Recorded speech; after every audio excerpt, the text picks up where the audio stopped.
అక్కడ ఉంటుంది కదా, ఏమని చదువుతాం అది కూడా. కీర్తనలు 139 Psalms 139. సునీతక్క కొంచెం సైడ్ జరగండి. సునీతక్క 16.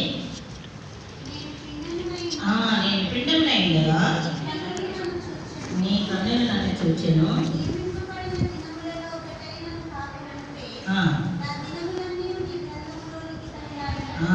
కదా, నియమింపబడిన దినములలో ఒకటైనా కాకమునిపే కదా దేవుని గ్రంథంలో ఏమైనాయంట లెక్కింపబడ్డాయి కదా. పైన చూద్దాం 13. నా అంతరింద్రియములను నీవే కలుగజేస్తేవి, నా తల్లి గర్భమందు నన్ను నిర్మించిన వాడవు నీవే.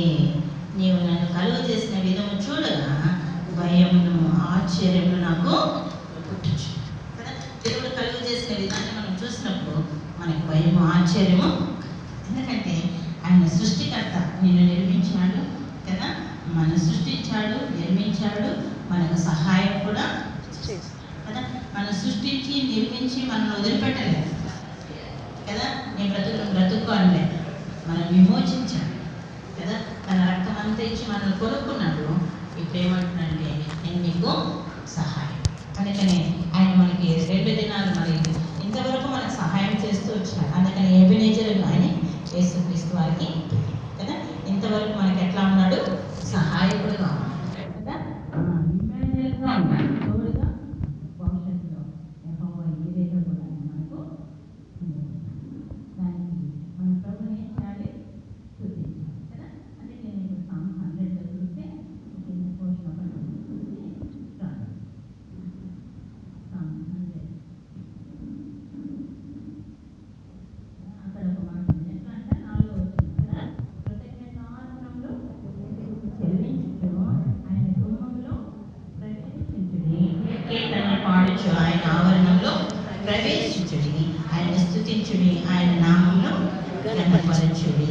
ఆయన యెహోవా దయాళుడు, ఆయన కృప నిత్యమును, ఆయన సత్యము తరతరం. కనుక ప్రభు దయాళుడు, ఆయన కృప నిత్యము చూపించేది, ఆయన సత్యం ఎట్లుంటుందంటే తరతరంలో ఉంటుంది. అందుకని ఎట్లా మనం స్తుతించాలంటే కీర్తనలు పాడుచు, కీర్తనలు అందుకే పాటలు పాడడం ద్వారా కూడా ప్రభుని మనము ఆరాధిస్తాం. అందుకని ఆయన కృతజ్ఞతార్పణలు చెల్లించు ఆయన గుమ్మంలో మనం ఎట్లంట ప్రవేశించాం. కనుక ప్రభుని మనం ఎంతైనా స్తుతించినా, ఎంతైనా ఆరాధించినా, ప్రభుని ఎంత సేవించినా మనం రుణస్తులమే. మనం అనుకుంటాము నేను ఇంతలా సేవ చేశాను, ఐఎమ్ హీరో అంటాను. జీరో కదా, చేయవలసిందే చేశాను కానీ అంతకంటే ఏం చేయలేదు. చేయాల్సిన దానికంటే తక్కువే చేశాము కదా, కానీ ఏమనుకుంటాము, ఐఎమ్ సో సంథింగ్ అంటాం, ఐఎమ్ హీరో అంటాం కదా. జీరో కదా, ఎప్పుడైతే ఇంకా జీరో అవుతామో ఆయన హీరోగా చేస్తాం. మనం హీరో అంటే జీరో అయిపోతాం.